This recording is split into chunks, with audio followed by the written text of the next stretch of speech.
Hello everyone, Colin Cadet here for Woodwork Web. Today we want to talk about sharpening and specifically the Worksharp 2000.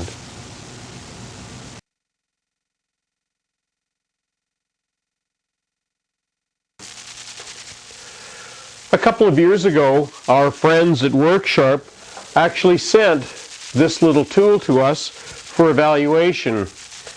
We wrote an article about it at that time, and we really liked the tool, so we thought now would be a good time to do a short video on its usage and what tools it works best in sharpening.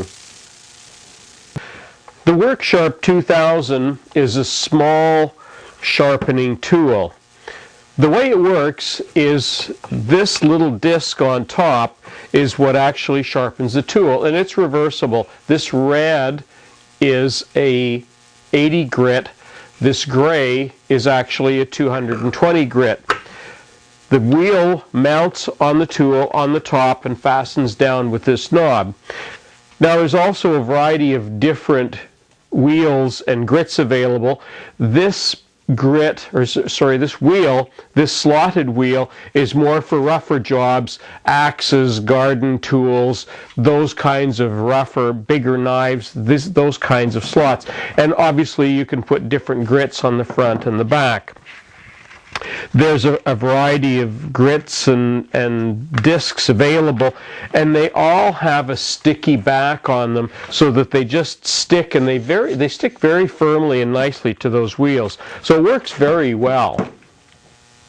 Okay, now the way the Worksharp works is on this ramp with this tool guide, you use short plunging motion to drive the blade into the upper side of the grinding disc. And the reason you use this plunging motion is to avoid getting the very tip of this blade heated up, because whenever you heat the tip of a steel blade, if it gets too hot, it actually melts the very tip of it, which then makes the blade dull. That's why steel blades get dull in many cases, is because they get too hot. They actually melt the very tip. So we're going to do, this blade has already been touched up with the 80 grit. We're now going to use the 220 grit to put a very fine edge on this blade.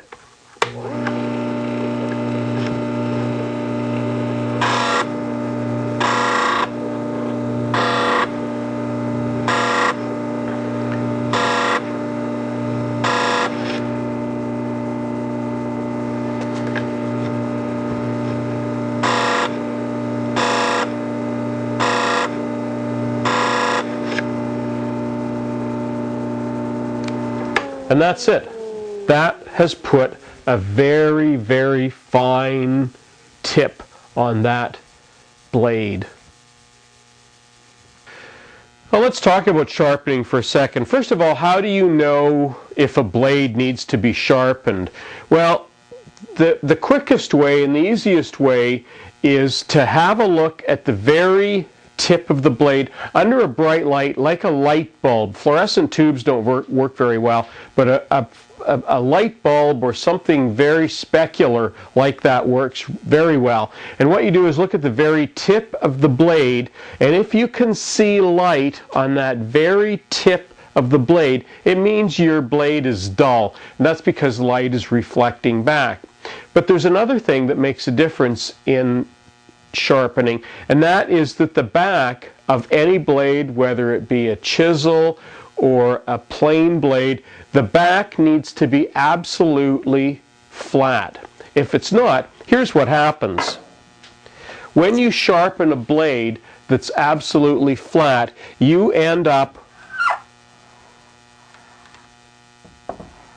with a blade that's absolutely flat along the top, whether that be a chisel blade or a plain blade. Now, if the blade is not flat, sometimes an inexpensive chisel or an inexpensive plane will actually be warped, or there'll be a little bit of a bulge at the back. So if you look at the side of a blade, not the front, but if you look at the side, if this was a side view of a blade, it needs to be absolutely flat along the back. If there is any kind of a bulge, here's what happens. The blade, instead of being flat, if this blade is rounded, you get a tip that looks like this. Now on a chisel, that's not as critical, but on a plane, that is very critical.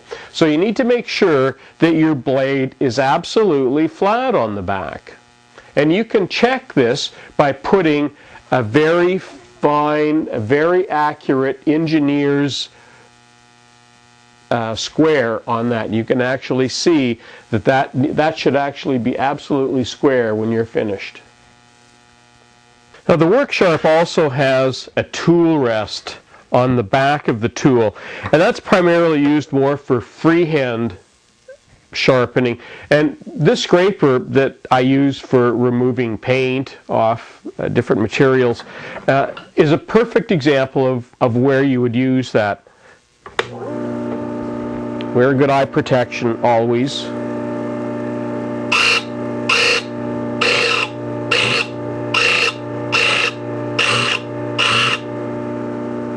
Again, just touching the tool lightly so that you don't heat up the very tip, and that's got a very, very nice edge on that blade now.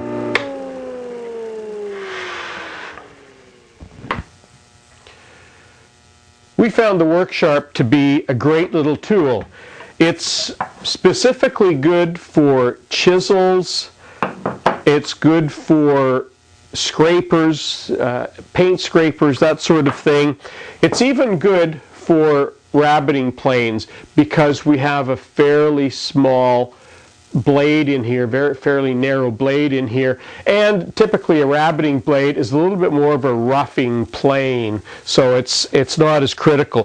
What we did find, the larger planes, the foreplanes, the jack planes, and so on, in many cases the blades were too wide to actually fit in the Worksharp 2000, and also some that we did find that did fit in were not as sharp as they should have been. So another more critical sharpening is maybe needed for those. There's also another version of the Worksharp that would be more suitable for planes.